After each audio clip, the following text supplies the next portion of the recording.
in. So topic of discussion today is happiness. Tell me about yourself first so that our viewers know who we have on board and why I've chosen to have you on board for this specific topic. Yeah, well, as you saw in the post with my introduction, is I'm an entrepreneur, and I have been an entrepreneur. This year is going to be my 10th anniversary. So in about 6 weeks' time, at the end of the month May, it will be exactly 10 years ago that I walked into a chamber of commerce and registered myself as an entrepreneur. Wow. And yes. 8 out of those 10, it was my hobby because I had a full-time job. And it wasn't until January the 1st, 2018 that I jumped full head on, left financial security and became a full-time entrepreneur. So my background is in IT. So I was first an IT consultant. So I consulted my clients, and more specifically in an academic hospital setting. So I supported the hospital in transitioning from paper files and patient records to digital, which we can't imagine now because almost everything is digital. But then, and I'm talking about almost 20 years ago, it was innovative, to say the least. Right. Because most of the doctors in that time were used to having a voice recorder, record it, give it to the secretary, and they type it out, print it, and put it in an actual paper folder. And I was one of the very first people to support them in going digital. Learned a lot about human behavior in that period of time. Learned a lot about resistance to innovation, and that's what I took with me for the remainder of my career. Now, from consulting, I went to auditing. IT auditing. So instead of advising my clients, I came afterwards to see if they've done a good job of their IT. And that's the job I did the longest, about 11 years. And it was with the Dutch government. I've seen every ministry from the inside out. I know a lot about their infrastructure. And I have learned a very great deal around what if people don't like you to come by because you don't want an auditor? Because an audit will tell you what all the things you've done wrong. And even more so, they are the ones that can bring out a report. You can't avoid that. You have to do something with it. You have to respond to it because we certify the quality of IT. So you have to listen to something. So I've learned a lot about how can you get in when people are literally thinking, just only answer their questions, say yes or no, don't volunteer anything. How can you build rapport and still get the information to help them? Because they don't see you as their help. They see you as the one that comes afterwards telling you what you've done wrong. And then leave you with, and now what I do, because thank you, you just put the spotlight on what I've done wrong, but how can I change it? Because I don't know. And that's what the longest. What I've done, and then I did 2-year change management. And the one red thread is that when I first started my very first real job, I've been having jobs since I was 14, but my very first real job, I made it's what I call it. I said, if I don't have fun in my work, I leave, no matter the circumstances. No matter if I have another job to go to, if I'm not having fun, I promise myself I will not stay. Now, in that period of 20 years, I left 3 times.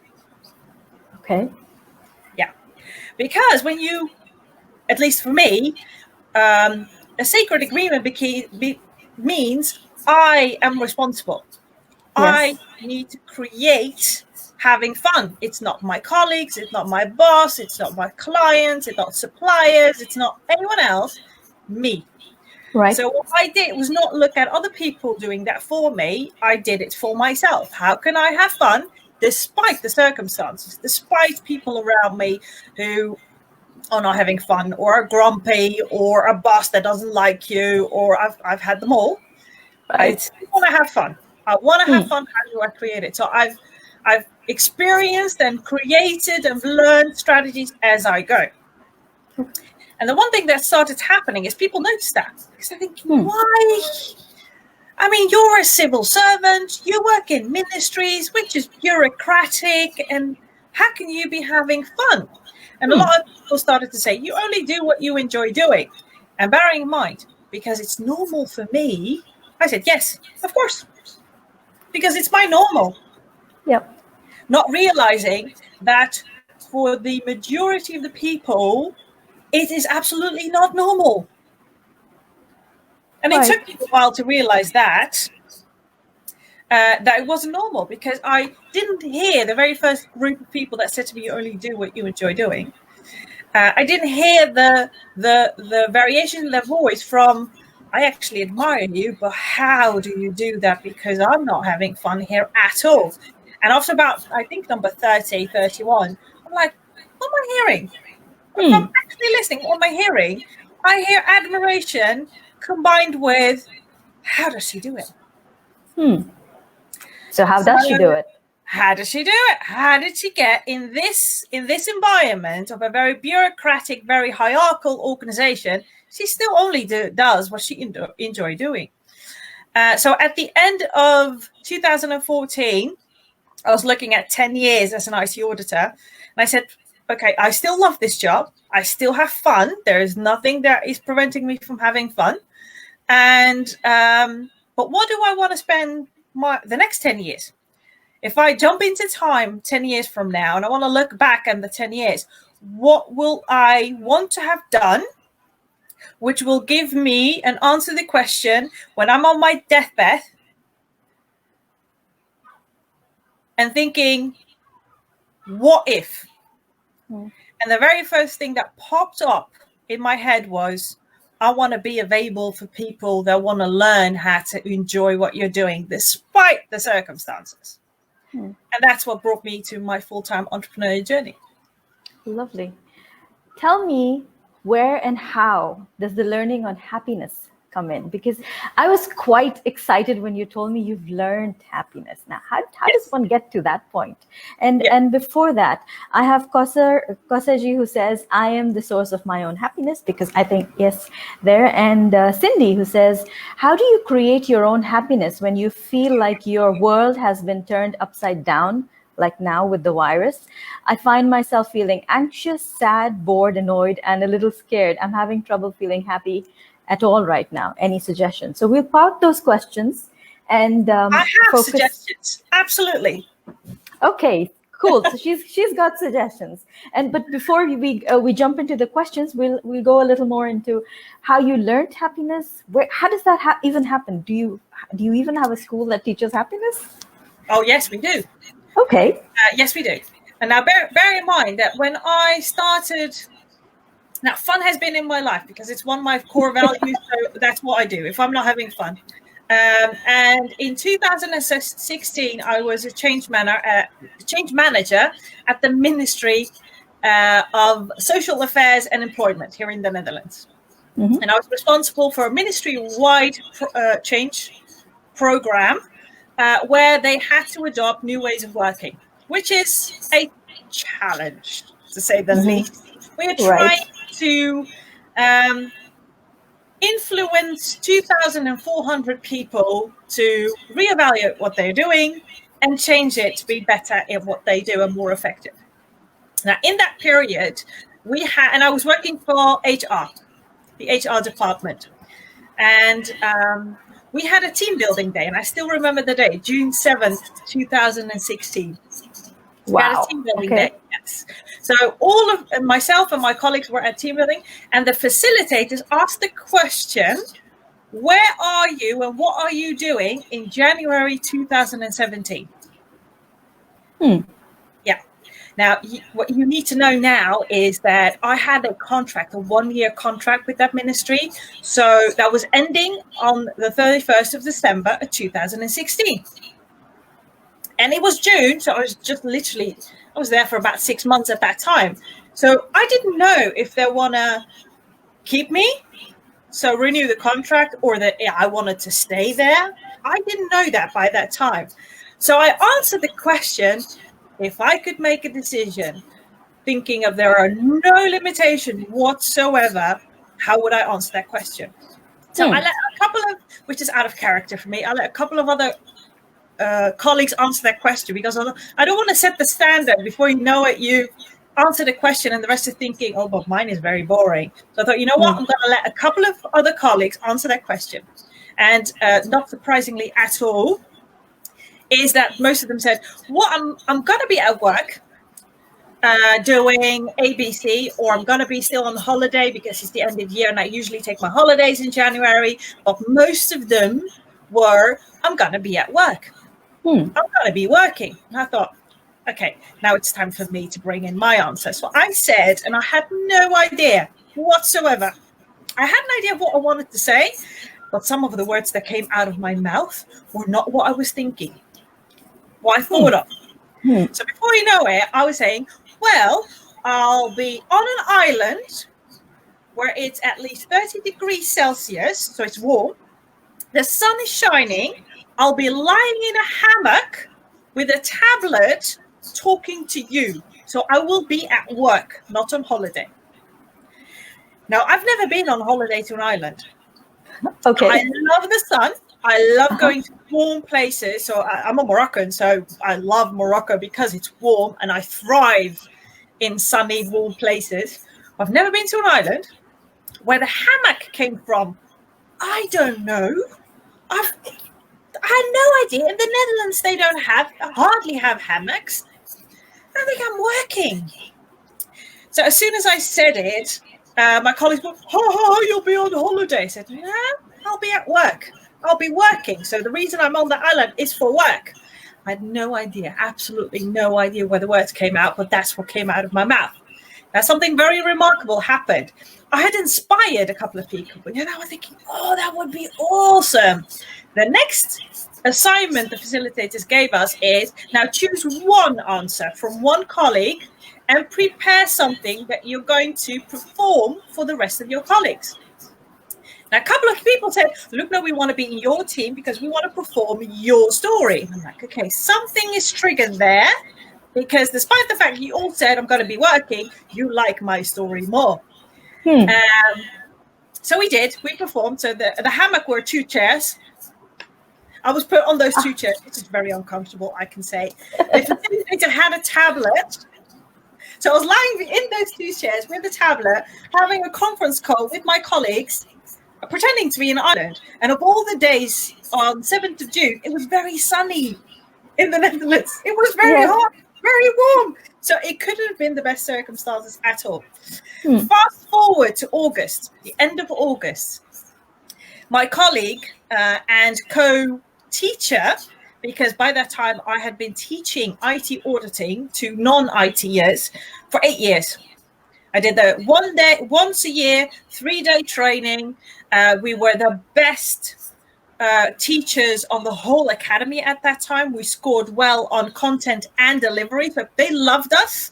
And we could do what we could do is in 3 days get someone from, I don't like IT, I don't want to, I want to avoid it, to, oh my God, this is really interesting and I get what IT is. That's the transformation we had proven over and over we could get people towards. So in August, my colleague said, are you sitting down? Called me and said, are you sitting down? I said, yes, I am. Why? He said, well, I just got a call from the academy and they're asking if you want to go abroad and deliver that 3-day training. Now, whilst I'm on the phone, I'm thinking, oh my God, they're going to say Poland or Bulgaria, because at that time, we as the Netherlands are supporting other countries that want to enter the EU. So they sent some of us to deliver training there. I'm like, I don't want to go to Poland. I'm a sunny girl. Why do I have to go to that? And he said, are you sitting down for the second time? I think, okay, there's something else happening here. He said, Aruba called. Ooh, okay. And as Now soon you're as listening. he said Aruba, I'm like, no. And I'm saying no to him. And in my mind goes, that's an island. It's warm. And they have hammocks. What's going on? That's the fastest I've manifested anything. And as you know, or maybe you've experienced it, when 2 countries are negotiating, it takes months. So we didn't know, we didn't have the certainty whether we were to go or not until months later. And I wasn't on that island in January 2017. I spent 7 days in December 2016. Ah, okay. So you preponed it. Yeah, so it wasn't January, it was December. And one of the things that I encountered whilst walking on, the very first thing I did was find a hammock and take a photo of me in a hammock with a tablet that for a very long time I had on my Facebook profile. I can still put it up now, just as a proof of this is how you made it happen. Questions from your heart, what you really want. Don't think about what you do or do not have now. What's your heart telling you? That's one. But there was another thing. On the island of Aruba, I was confronted with the word happy and happiness constantly. Because you want to know what the other name of Aruba is. It's the island of happiness. Oh, really? Oh, wow. So by that time, I was in a state of, okay, universe, you're telling me I need to do something with happiness. You're telling me I need to go do something with happiness. I'm listening. I'm going to listen. So when I came back, I thought, but where do you study happiness? Is there even a study or a course on happiness? I Googled and found that my university, the university in Rotterdam, offers an executive program on happiness. Executive program on happiness. This I got to know about. Yes, they do. They have a whole research unit around happiness. So I went to my manager and I said, I want to do this course because it was 7,000 euros. So it's actually a very large investment. So I want to do this course. And you said to me last year that if I wanted to go to do anything, I could. And I said to you, well, let me roll around in this job before I make a decision. I've made mine. I want to study happiness. And he said, okay, it's good. So they invested in me and I spent 4 months studying the science of happiness. Wow. So that's how happiness, I was being nudged constantly. You need to be doing something with happiness. You need to be doing it. And I did. I listened. So tell me, Loubna, what is happiness to you? Do you want to get a sip of water? Oh, no, I'm fine. Thank you. Okay. So what is happiness to you? Well, happiness is a feeling. It's an emotion for me. So you could be doing something that makes you happy. You could be having something that makes you happy. For me, it's experiences. I love experiences. I don't like stuff anymore. So one of the things that I've asked my friend, I don't celebrate my birthday. I've got my birthday coming up in a couple of days. I don't celebrate my birthday, not because I do not like getting older. I don't feel old at all. I don't have any problem with sharing my age at all. I feel very comfortable in my own skin, but it's just not a holiday for me. I just don't even like parties where I'm the middle. So I don't. But I've got a couple of friends who said, but we really want to buy you a birthday present. And I said, that's fine. But make it an experience. Make it an experience. Okay. 2 years ago, my friend said, do you have anything to do on your birthday? And I said, no. She said, well, I'm taking you out to dinner for sushi. Now, as some of you might know this or not, but I'm a lover of sushi. I love sushi. I even called myself a sushi addict. So that was great because that's an experience to me. I will forever remember her taking me out to dinner for sushi in a great restaurant, having wonderful conversations. As I will always remember the lovely ice cream that we had as we walked around town. It was yum. Yes. So, but even that is another example of an experience. You came to visit the Netherlands. Yes. And we got together. And I said, if you could visit my city, I can show you where I live. Because by that time we had never met in real life. We only knew each other virtually. Yes. And you said, well, we would love some ice cream. I said, there's only one place that I would send you here in The Hague to have ice cream. the business that's been the longest around. And that's what we did. We'll have that story forever. Ever and ever. It's there because it was an experience. Yes, absolutely. So we have some comments coming in. Junit says, happiness is an energy which makes you feel moving to the right direction. We have Rahil who says, that's very kind thoughts being shared, loving the session. Kosaji says, the real point is that being happy is our innate nature, which we unlearn and then struggle to relearn it. Some thoughts on that? Well, if you've ever read the book Solve for Happy by Mo Godot, it's exactly what he says. It's our default state.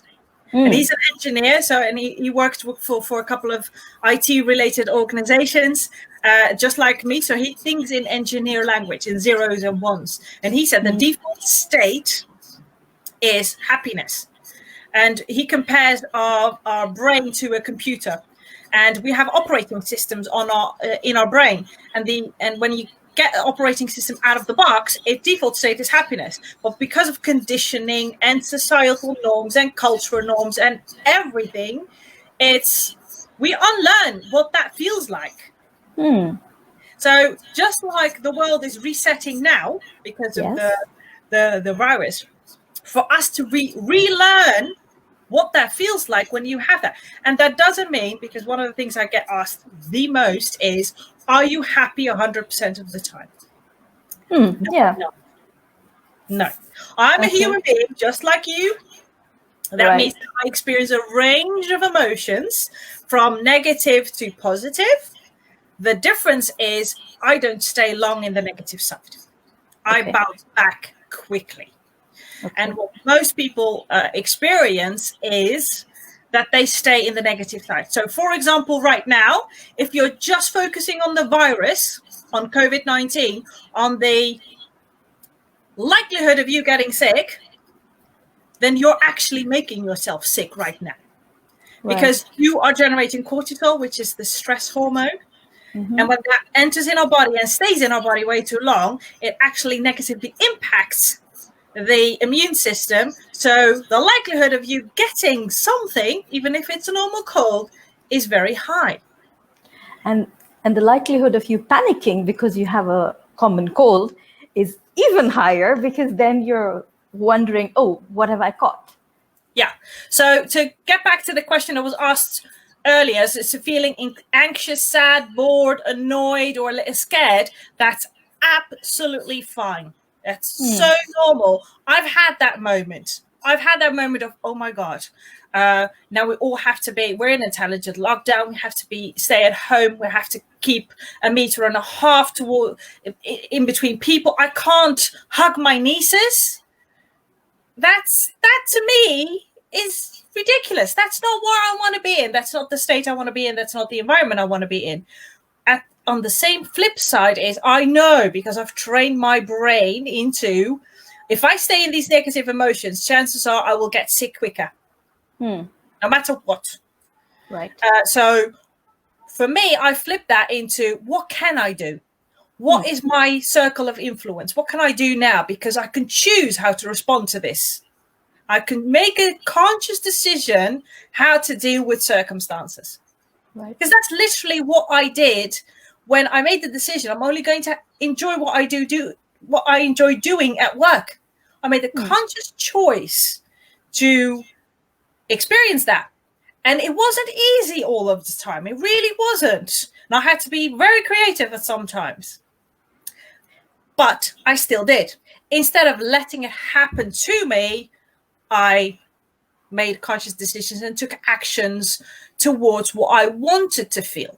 So if you're feeling sad and anxious, please respect that, because that's your body warning you.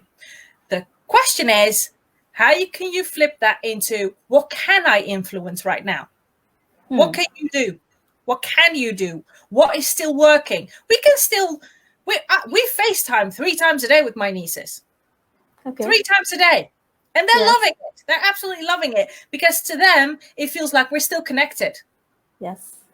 We're still connected. It might not be physical, but it is connection. So it's finding other ways to do the exact same thing that you need. It just requires some creativity. But still, respect the emotion that is in your body, because if you don't, you're going to bury it and it just comes out louder. Cindy says, I've been walking every day and that has helped a lot. So that's Very, her. That's her very question. good. So yeah, she's Very good. reciprocating. Very Yes. good. Another one, Cindy. I don't know if you're watching the news, but stop. Stop. Yes. Don't watch the news. It has a profound impact on your subconscious brain, and it stays with you for at least 7 to 8 hours. So it's impacting you even if you don't know it. So stop watching the news, because if you keep watching the news, you're constantly impacting yourself in a negative way. Choose to watch inspiring TED Talks. Choose to read a book that's inspiring. Okay, make that conscious decision. And if you really feel that you need to dip into news, I do that too. Believe me, I've stopped watching the news years ago. Right now with this virus, I feel that I need to know something. I need to know some things. The one thing that I don't do is in the morning, it's not the very first thing I watch. Right. I don't go through news website, and I only do one, and I scan for highlights. That's all I do. Right. And then it's off the website and back to doing what I want to be doing that day. So that's my suggestion. Those are a couple of suggestions for you, Cindy. Thank you for asking. I had a suggestion I had made recently was to have a worry window, in the day, that where that this is the time that I'm going to peek in and watch the news, get some updates, and have some awareness. Yes. And the rest of the day. And this wouldn't be like right at the start of the day or right when we're going to sleep, but maybe towards the later half, the second third of the day, towards the evening, maybe just have a look and then carry on with something else that inspires and motivates you to push forward. Yeah, and I would add to that, just like having a worry window, have a positive window too. Okay, all right. So Cindy, for example, and I'm picking you as an example. But wait up, we've got lots of people on board. We've got Asif, we've got Ashwini, we've got Rashid, and everybody's saying they love the energy, they love the vibes. So if I have a question, yes, there's a question by Rashid, which I'll ask you again. So I think everybody has the same questions about concerns regarding what you're sharing. So yeah, go for it. So for example, you've been walking every day. So when you're walking, as you are walking, try to notice the beauty of nature. So again, don't just walk outside. You could do that unintentionally, but make it intentionally and look for the beauty of nature. Every day you will notice something different, but it will condition your brain into noticing the good in the world right now, the beauty in the world right now, to balance out those negative experiences and emotions. Awesome. So we have a question here from Rashid who says, can being happy become a habit by training our brain and controlling our emotions to the situation? But definitely, it's a habit for me. I bounce back very quickly. I wouldn't say control your emotions. Okay. Because control is like, to me, it has a connotation of I want control over. Emotions happen. It's a natural process for us as human beings. You'll be hit by fear or hit by anxiety or hit by joy. Just be present in the moment when it does, no matter if it's positive or negative, and just literally say, thank you. Thank you, my body, for warning me. I've got the message, and now I'm choosing to do something else. Flip it. Flip it. Okay? Super. So controlling means I'm trying to control something. I'm trying to have it. Don't control your emotion. You can't control your emotions. So language is very important. So I'm someone who really directly challenges everything someone says, especially if it's not helpful. So I wouldn't use the word controlling. I would use embracing our emotions. Nice. Yes. Why not? Joy. You said you would get hit by joy. Tell me the difference between joy and happiness. This is a question I've always wanted to ask somebody. So how are the two different, if at all? Yeah. Well, my good friend Wendy has a great way of explaining it. Happiness is an emotion, and emotions are fleeting. So I can be happy in one moment, but then it could be gone. So for the best example I can use, for example, is I like bags. I like bags. And every now and then I need to buy a new bag. It's one of those things. Don't ask me why. It's stuff but it's one of the things that I enjoy doing. Right. When I buy a new bag that I've been looking at for months and months, and and when I do, I buy that bag, I'm happy to have it, but that's gone in about 2 weeks' time, because then I'm used to the bag. And my attention goes towards a new bag. And that process starts over and over again. Joy is sustainable. You can feel joy in anything, anyway, no matter what you do or what you have or what you buy or in any way, shape or form. So the best way is it's a fleeting emotion. Happiness and joy is more sustainable. Thank you for that. So I have Junith who says, happiness is a triggering factor for higher emotions, with a question mark. So I'm assuming that's a question that he's asking about, is it so that happiness is a trigger factor for higher emotions? I don't know about that. I do know, if some of you might know or might not know, is that each emotion has a frequency. So if you follow quantum physics, which is a science, a very distinct science, is that everything is energy, and that means that every emotion has a frequency. And the more negative your emotion, the lower your frequency. Right. And the more positive, it has a higher frequency. Now, you won't find happiness in that range of emotions. You will find joy in that range. And the highest frequencies are gratitude and love. Ooh, They're even higher than joy. Goosebumps moment. Yeah, it's higher. It's way higher than joy.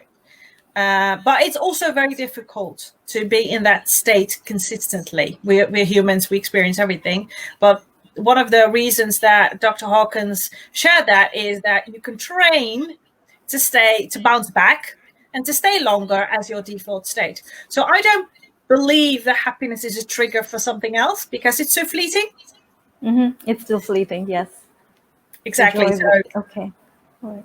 And Asif says, not left house since 2 weeks, exhausting work schedule, no time. Okay, no time for, I don't know, that's like an incomplete comment, but I think he's just enjoying the session. Rashid says, thanks for the practical solution to the query. His was the query about happiness being a habit.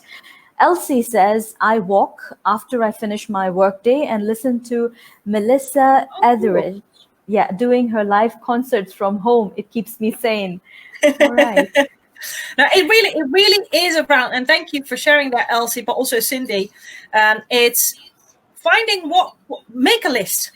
One practical suggestion: grab a piece of paper and a pen right now. Make a list of things that bring you happiness. Because the most important thing now is that we need to raise the frequency of happy moments. And to raise that frequency is that we need to fill our days with things that make us happy. So make a list, and whether it's music, nature, calling someone, or quotes, memes on social media, watching a TED Talk, reading a book, whatever it is for you, listening to a podcast, whatever it is for you, make a list. And each day choose a couple of things from that list that you're going to do, that you're going to schedule me time in, that's specifically for you. So that way, either when you're working, you're balancing it out. After about a 1 hour, 2 hour work period, you choose to do something from that happiness list. Now, one of the things that I advise my clients is to make that list, because if you don't know what makes you happy, you can't make a conscious decision to do more of that. True that. So if you grab a piece of paper and a pen, make your list, put it somewhere where you can look at it each and every day, no matter what you're doing, and make a conscious decision to choose a couple of things to do on a daily basis, no matter what's happening in the world, because you know that will make you happy. All right. And you could even leave them in as comments over here. So who knows, what makes you happy might make someone else happy too. Cindy says, great suggestion. I would absolutely challenge each and every one of you that's watching this now live or on the replay, put your happiness list in the comments so we can be inspired by each other. Exactly. Cindy says, I live in a beautiful place. I love nature. And yes, that helps too. I think I just need to give myself permission to feel these negative emotions, but I can choose to put them away as well. Thanks for the great thoughts and suggestions. She also says, I listen to my music when I walk. Very good. Elsie says, my family, my friends, exercise, Kundalini yoga, and music. Those thoughts make me happy. Junit says, thank you for the answers. I like the question just to feel the difference between feeling happy on the journey towards the dream or achieving the dream. Okay, we that's have a good one. I'm happy you added that, because for me, it's more important to enjoy the journey than necessarily achieving the dream. Because, like I said in my story, if my dream was to be on an island where it's warm, a hammock and a tablet. Now, that's how I envisioned it at that time.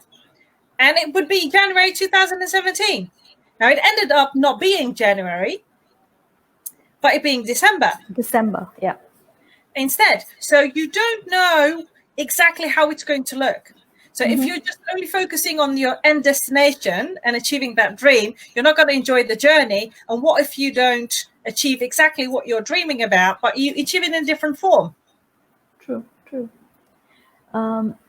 Rashid says, can you shed some light on your recent learning on building resilience? Rashid, you've been Googling on my LinkedIn profile. I'm sure of it. Because that's Rashid. the only way you could know.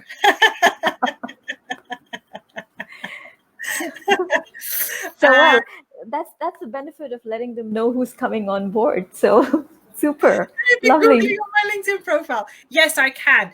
One of the things that, because I see a lot of people struggling at the moment, and struggling, staying in that frustration, struggle, anxiety mode.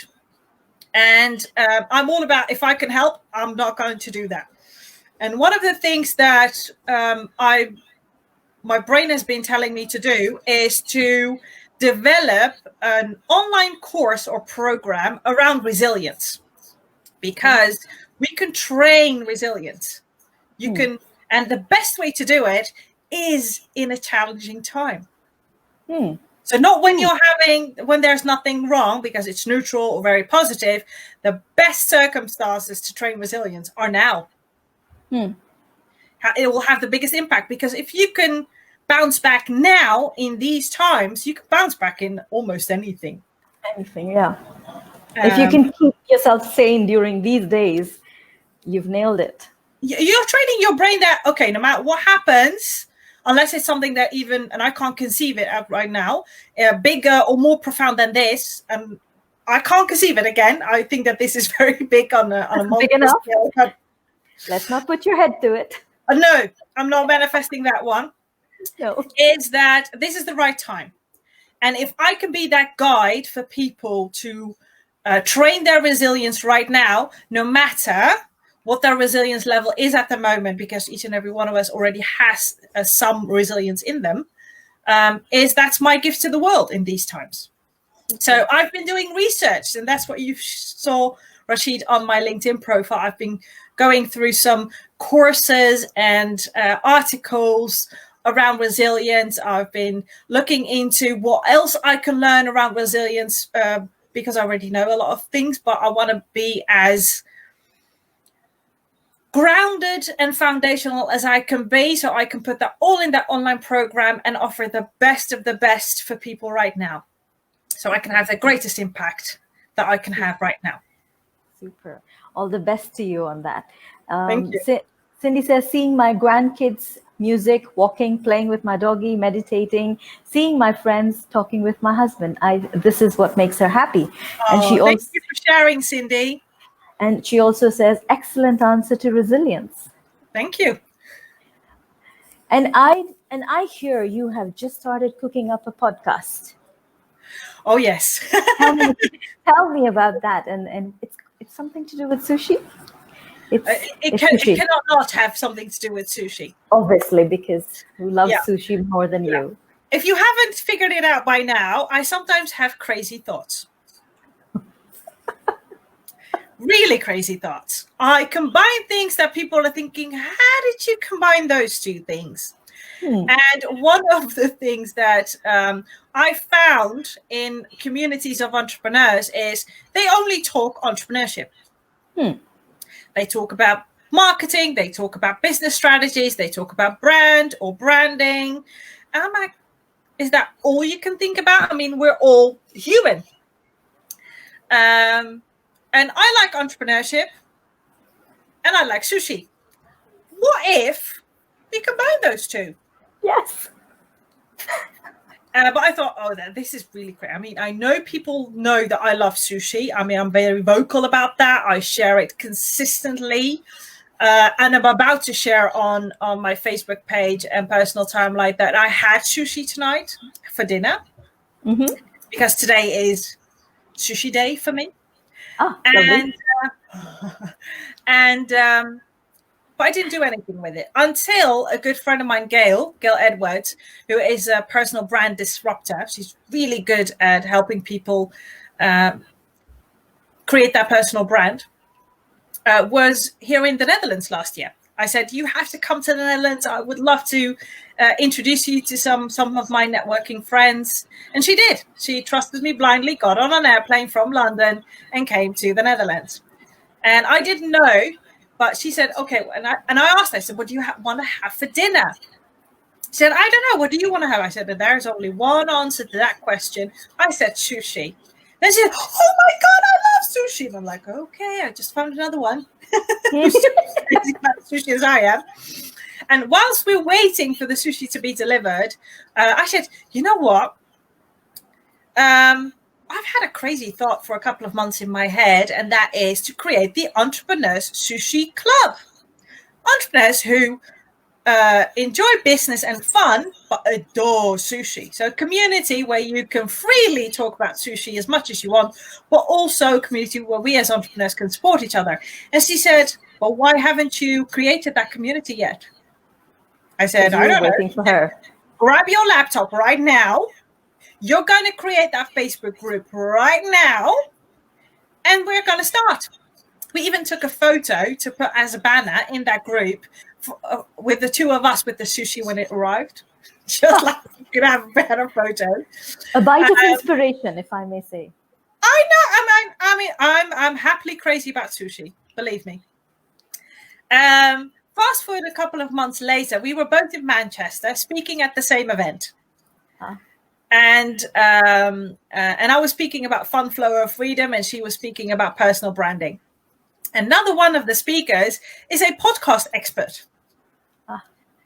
And while he introduced himself, before he entered the stage, he said, yeah, I'm a podcast expert. And it hit me right then and there. What if we start the Entrepreneurs Sushi Club Podcast? Now, Gail was in, and I already knew that because she's a sushi addict just like me. What I hadn't expected is that Woon, the podcast expert, actually said, oh, that's a brilliant idea. I'm in. I'm like, what? It's just an idea. And he literally said, I'm in. Well, when do we start?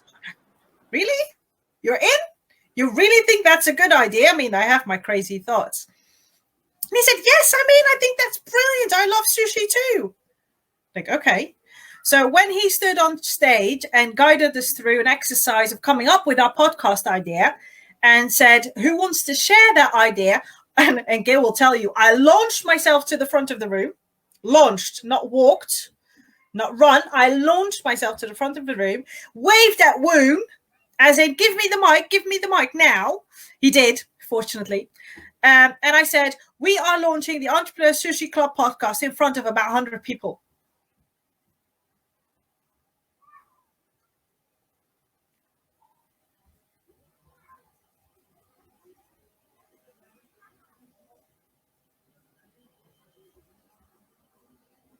Are we still live? I think I'm live, but Rukia just disappeared on us.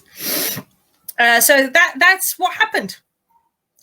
I went to the room. I shared it with about 100 people. And a couple of weeks ago, we launched the Entrepreneurs Sushi Club Podcast. So it is on Spotify and Apple. And we already got 5 episodes live. We're launching episode number 6 tomorrow.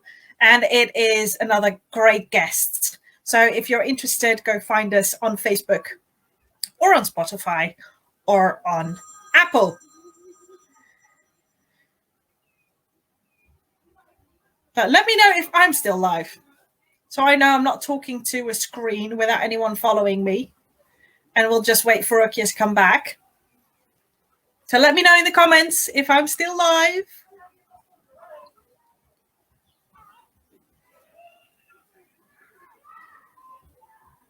So we can give Rukia the opportunity.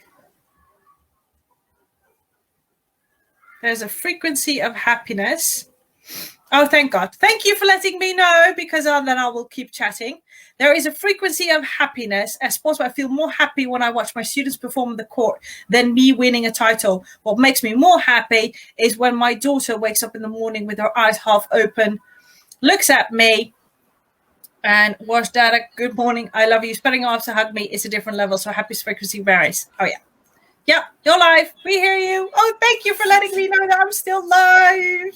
I am sorry. I am so sorry. Something happened and I lost connection. Imagine having had that. Yeah. Having had the host disappear and become a ghost. Host becomes a ghost. So nice of you. Super. So I missed about the podcast, but I believe you've shared. Yeah, so I shared that we're on Spotify and Apple, and I'm going to launch episode number 6 tomorrow. It's a weekly podcast, so you can expect an episode every week. And the very first episode is more about us, so you can get to know me, Gail, and Woon. And we interview guests from around the world. I'm just saying. You have to love sushi, and I know you do. Well, I can develop a taste for it. So I think you were reading Junit's comments. So yes. Which means you have access to the comments as well. I'm relatively new to this, so okay, yes. Perfect. Okay, so I didn't need to read them to you. Awesome. Okay, so it could be good for the host to read the comments and questions out loud. That's good. That's good. Okay, cool. So we have on board Martin as well, who's watching from UK, and you've already read Junit's comment, and there were my friends who were clarifying that you are live. And we have Rashid, who says 2 important takeaways from this session is surely being happy never goes out of style, and I need to retaste the best sushi in Dubai after lockdown is over. Super, you have inspired someone. Believe me, one of my trips this year is Dubai, and I was planning to come in March, so last month, but because of all the coronavirus, and I had rescheduled it to June, but right now it's on hold until we see what happens, because right now there's a travel ban, so I can't get anywhere. But Dubai, watch out, I'm coming. Super. And then we can do it together. Who knows? We can do, and I could taste sushi with you. So Atif, do people like videos or only voice podcasts? Would you know about that? Very good question. Well, podcast is audio. That's the whole nature of a podcast. It is audio. What you do see a lot of people are doing is, because the interviews, mostly there are live podcasts, are recorded. So we record our interviews on Zoom with video on most of the time. Is that a lot of the podcast owners and hosts put up both the video as well as the audio. Okay. And we've chosen for the very first episodes to do only audio. Okay. But we've been, even a couple of our guests said, why don't you do both?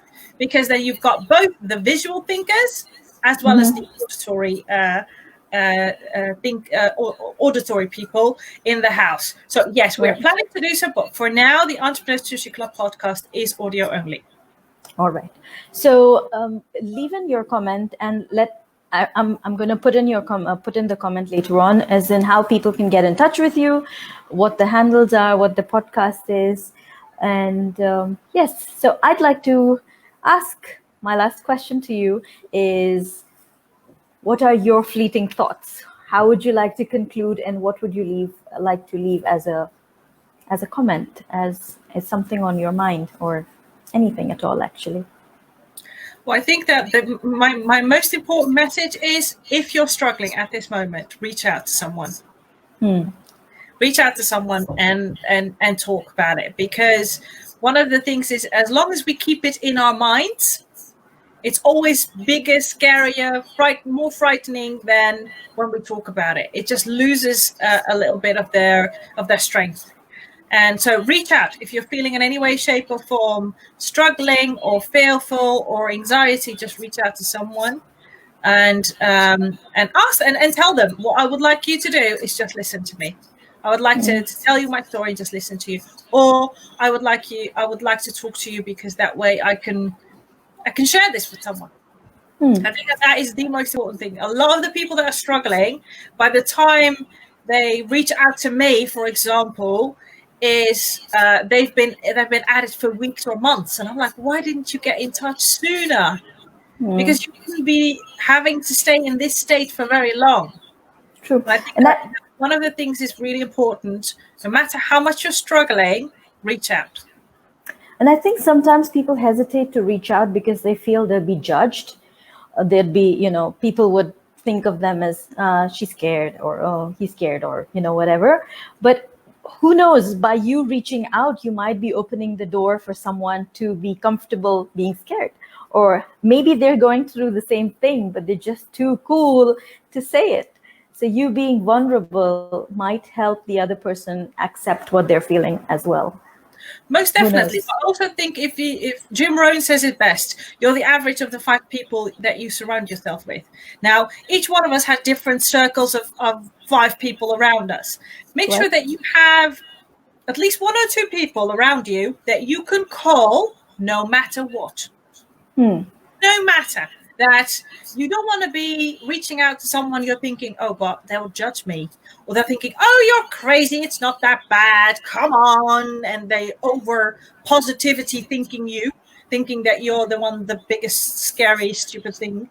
But have 1 or 2 people. I have them in my life. I know exactly who to call, and they will just listen. And if they need to ask a question or just listen. So don't just reach out to anyone. Reach out to someone that you know will do that for you. Because if for 1 minute you think or have the thought, if I reach out, they're going to judge me, you're not going to reach out. That's the reason why people don't reach out. Exactly. They hold back because they feel that fear of being. Yeah. So reach out to someone who most definitely will not judge you. And I think even if they do, or maybe it's just in your head that they would, It is. You haven't over it. That person, so they don't know if they're going to judge you. It's a mental picture that you're making just before you need to do it, and that's what's keeping us struggling. And also, anxiety. It's a mental picture. We're building in our brain the anxiety picture. Right. Super. Thank you so much. Thank you so much for making the time. And it was really lovely hearing about happiness, knowing about your journey and your little promise to yourself. So I'm looking forward to comments from people about what keeps them happy, how they add positivity to their day, especially during these transitional times that we are in. And so Asif says, best wishes for your smile strategies. That's for me. Okay, Junit says, best wishes, Loubna, for sharing positivity in your endeavors in helping society. Junit says, it was a good session, the right one at this turbulent season. Thank you, Rox and Loubna, for such a wonderful time given. Looking forward to more sessions. Even though it was a small group, the input was big and quality. 1 off. Thumbs up. Thank you. Super. Thank you so much once again, and have a lovely day, and I shall have a good night. And thank you everyone for watching, and those of you watching on replay, please leave in your comments. We will get back to you as and when. And yes, again, leave in your thoughts on happiness and what you are doing to keep yourself happy and in the right state of mind. So until later and next week, bye-bye. Thank you so much. Have a happy day, everyone. Yes, bye-bye. Thanks.